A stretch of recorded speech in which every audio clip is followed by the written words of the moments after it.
Good morning, ladies and gentlemen, distinguished guests, and esteemed participants.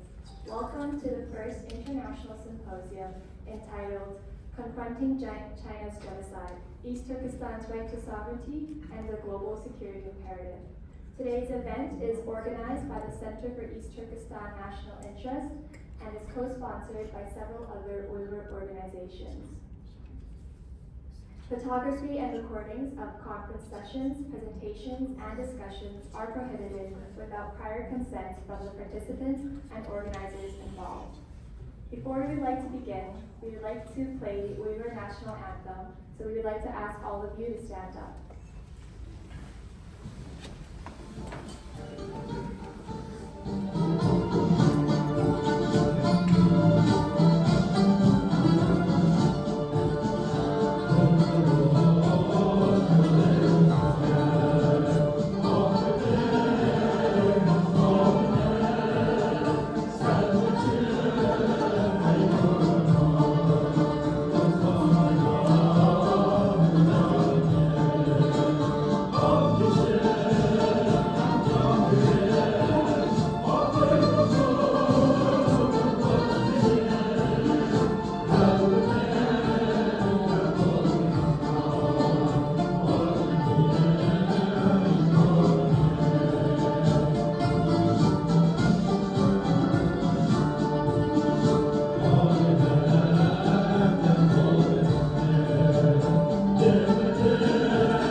Thank you. Please be seated.